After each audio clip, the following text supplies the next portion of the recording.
Praise the lord. మన ప్రభువును మన రక్షకుడైన యేసుక్రీస్తు వారి పరిశుద్ధమైన పూజింపదైన నామంలో మీ అందరికీ మా హృదయపూర్వక వందనములు.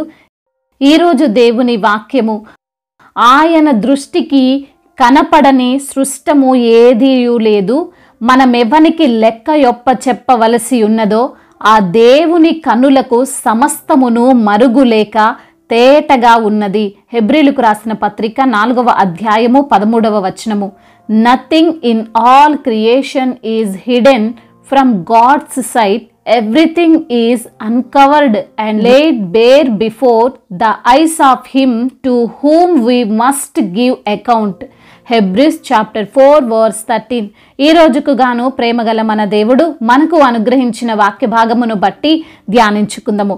ప్రభునందు ప్రియమైన సహోదరి సహోదరులారా, దేవుని వాక్య భాగము మనందరికీ సుస్పష్టముగా తెలియజేస్తుంది. దేవునికి మరుగైనది ఏది కూడా లేదు, సమస్తమును ఆయన కన్నులకు తేటగా కనబడుచున్నది అని.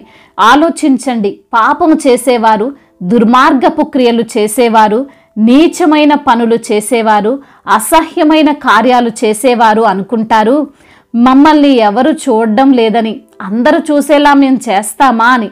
వారి తప్పులు, వారి పాపాలు కనబడకుండా జాగ్రత్తగా దాచిపెడుతుంటారు. మేమే తెలివైన వారము, మేమే జ్ఞానులము, మేమే శక్తివంతులము, ప్రభుత్వాన్ని మోసం చేశాము, బిడ్డల్ని మోసం చేశాము, భార్యనో లేదా భర్తనో మోసం చేశాము, మా బాస్ని మోసం చేశాము, మా దైవజనుణ్ణి మోసం చేశాము, నా గూర్చి ఎవరికి ఏమీ తెలియదు, నేను పర్ఫెక్ట్ అని అనుకుంటుంటారు కదండి. కానీ వాక్యం చెబుతుంది కదా, ఆయన కన్నులకు కనపడనిది ఏదీ లేదు అని. వారి పరిస్థితి దేవుని ముందు ఎలా మనం పోల్చొచ్చు అంటే, పిల్లి కళ్ళు మూసుకొని పాలు తాగుతుంది కదా, అలా వారి యొక్క జీవితాలు ఉంటాయి. దేవుడు ఈ లోకంలో సమస్తమును చూస్తున్నాడు. మనము లెక్క చెప్పాల్సింది ఎవరికో కాదు, మన ప్రతి క్రియను బట్టి సజీవుడైనటువంటి దేవునికి లెక్క చెప్పాల్సి ఉంది. ఈ రోజుల్లో విశ్వాసులైన వారు, అవిశ్వాసులైన వారు అనే భేదము లేకుండా ఎంత దుర్మార్గముగా జీవిస్తున్నారో కదండి. భార్యను మోసం చేసి పరాయి స్త్రీతో జీవించడం, భర్త లేని సమయంలో ఇంకొక వ్యక్తితో సన్నిహితంగా ఉండడం, ఇచ్చకపు మాటలు మాట్లాడడం, ఈ మొబైల్స్ వచ్చాక ఇంకా ఎక్కువగా పాపం చేస్తున్నారు. వ్యర్థమైన చాటింగులు, అభ్యంతరకరమైన డబుల్ మీనింగ్ మాటలు మాట్లాడుతూ నోటితో పాపం చేస్తున్నారండి. వారు చేసే పాపము, వారు చేసే మోసము భర్తకి భార్యకి తెలియదులే అనుకుంటుంటారు. అన్నీ బాగానే మేనేజ్ చేశామని తమలో తామే వారి తెలివిని బట్టి గర్వపడుతుంటారు. అయితే దేవుడు చూస్తున్నాడు అనే విషయం మాత్రం మర్చిపోతారు. చూస్తున్న ఆయన సర్వశక్తిమంతుడు అని జ్ఞాపకం చేసుకోలేకపోతున్నారు. ప్రతిఫలం ఉంటుంది అని గ్రహించలేకపోతున్నారు. నీకు దేవుడు భర్తనిచ్చినప్పుడు, నీకు మంచి స్త్రీని భార్యగా ఇచ్చినప్పుడు నీవెందుకు ఇంకా పాపంలోనే ఉంటున్నావు? దేవుడు చూస్తున్నాడు. ఆయన కన్నులకు అంతా కూడా తేటగా కనబడుతుంది. దావీదు కూడా బత్సెబాతో పాపం చేశాడు. అది కూడా చాలదన్నట్లు ఆ తప్పును కప్పిపుచ్చుకోవడం కోసం మరో తప్పు చేశాడు. ఉరియాను చంపించాడు. ఈ విషయం ఎవరికి తెలియదులే అని హృదయంలో అనుకున్నాడు. నా ఆలోచన కనిపెట్టడం అంత ఈజీ కాదు అని అనుకున్నాడు.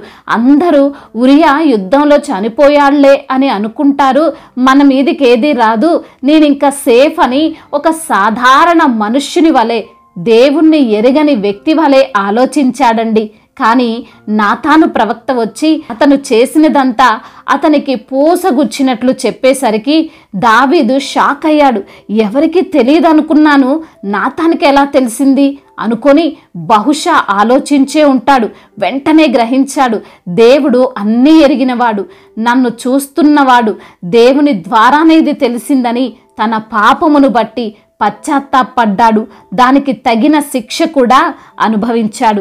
ఈ రోజున ఈ సమయంలో ఈ మాటలు వింటున్న నీవో లేదో నీ ఇంటివారో పాపంలో ఉన్నారేమో, ఒకవేళ నిన్ను మోసం చేస్తున్నారేమో, నీవే ఇంకొకరిని మోసం చేయాలని ఆలోచిస్తున్నావేమో. అయితే దేవుడు చూస్తున్నాడు అనే విషయం మాత్రం మర్చిపోకు. మన నోటి మాటలు, మన హృదయ ధ్యానములు దేవునికి అంగీకారంగా ఉండాలి. నీ కోడల్ని నీవు కూతురులా చూసుకోవాలి, నీ అత్తగారిని నీవు తల్లిలా చూసుకోవాలి. మరి నీవెందుకు చూసుకోలేకపోతున్నావు? నీ భాగస్వామికి నమ్మకంగా ఉండాలి, నీవెందుకు ఉండలేకపోతున్నావు? నీవు పనిచేసే చోట నీవు చేస్తున్న ప్రతి కార్యములో యథార్థముగా ఉండాలి. అలా ఉండకపోతే, అలా ఉన్నట్లు నటిస్తే, నీ నటనతో, నీ పర్ఫార్మెన్స్తో ఈ లోకాన్ని నమ్మించగలవేమో కానీ, మాయ చెయ్యగలవేమో కానీ దేవుణ్ణి మాయ చేయలేవు. ఖచ్చితంగా లెక్క చెప్పాల్సి ఉంటుంది. కాబట్టి ప్రియమైన సహోదరి సహోదరులారా, విశ్వాసులముగా ఉన్న మనమంతా మనుష్యులను బట్టి కాదు, మనుషుల ప్రవర్తనను బట్టి కాదు, దేవుణ్ణి బట్టి, దేవుని కోసం జీవించాలి.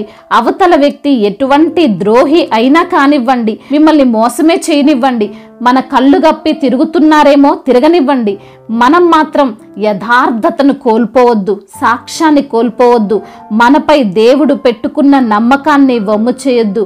మరి వారి పరిస్థితి ఏంటి అంటారా? దేవుడు ఉన్నాడు కదా, ఆయనే చూసుకుంటాడు. రాజైన దావీదునే వదిలిపెట్టలేదు, ఇక వారెంతండి? ఖచ్చితంగా దానికి ప్రతిఫలమో దేవుడు ఇస్తాడు, వారిని మార్చుకుంటాడు. దేవుడి మాటలను దీవించి మన హృదయములో ఫలింపచేయునుగాక. వాక్య భాగమును బట్టి ప్రార్థించుకుందాము. ప్రతి ఒక్కరు కూడా ప్రార్థనలో ఏకీభవించగలరు. ప్రార్థన. మహాశక్తి సంపన్నుడు అయిన మా ప్రియ పరలోకపు తండ్రి, మీ ఘనమైన ప్రశస్తమైన నామమును బట్టి మీకు కోట్లాది కోట్ల స్తుతులు స్తోత్రములు చెల్లిస్తున్నామయ్యా. అవును నా తండ్రి, మీ దృష్టికి కనబడని స్పష్టం అంటూ ఏది లేదని అయా తండ్రి, మీ యొక్క కన్నులకు సమస్తము మరుగులేక తేటగా కనబడుచున్నదని వాక్యము ద్వారా మీరు మాతో మాట్లాడి మమ్మల్ని సరిచేసి హెచ్చరించిన విధానమును బట్టి మీకు స్తోత్రములు నా తండ్రి.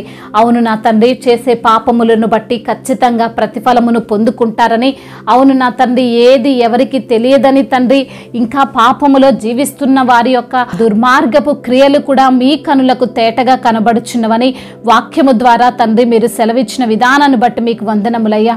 అవును నా ప్రభువా, నా తండ్రి అయ్యా, మరి ఇంతవరకు తండ్రి మీరు వాక్యము ద్వారా హెచ్చరించిన మాటలను బట్టి మీకు స్తోత్రములు ప్రభువా.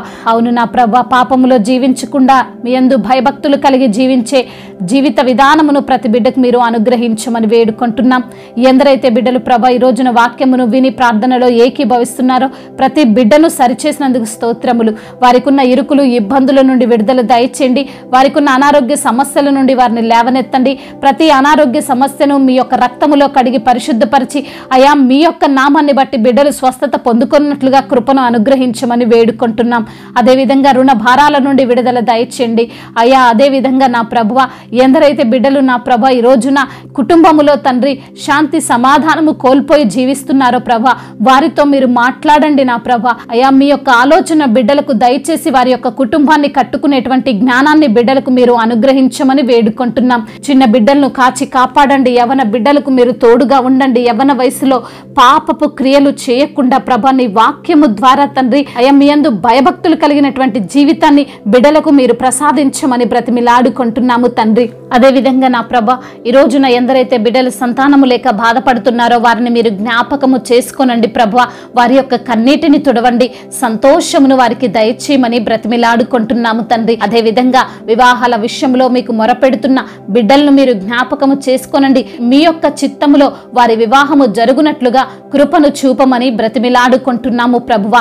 అయా మరి తండ్రి, ఎందరైతే బిడ్డలు చేతి పనులు చేసుకుంటూ ఉన్నారో, వ్యాపారాలు చేసుకుంటూ ఉన్నారో, వారి వృత్తి పనులలో తండ్రి ముందుకు సాగుతున్నారో వారిని బట్టి ప్రార్థిస్తున్నాము నా తండ్రి. అయా తండ్రి, వారికి ఉన్నటువంటి నష్టాల నుండి విడుదల దయచేయండి. ఆశీర్వాదమును బిడ్డలకు మీరు అనుగ్రహించమని వేడుకుంటున్నాము తండ్రి. అదేవిధంగా కోర్టు సమస్యలు, ల్యాండ్ సమస్యల నుండి బిడ్డలకు విడుదల దయచేయమని వేడుకుంటున్నాం. ప్రయాణాల్లో ఉన్నటువంటి బిడ్డలను మీరు దీవించండి, ఆశీర్వదించండి. వారు వెళ్లే మార్గం అంతటిలో మీ యొక్క దేవదూతను వారికి కాపలా ఉంచమని బ్రతిమిలాడుకుంటున్నాము ప్రభువా. అదేవిధంగా నా తండ్రి, ఎందరైతే బిడ్డలు ప్రభ ఇతర దేశాల్లో ఉంటున్నారో వారిని బట్టి ప్రార్థిస్తున్నాము. అయ్యా వారికి మీరు తోడుగా ఉండండి, క్షేమాన్ని దయచేయండి ప్రభ.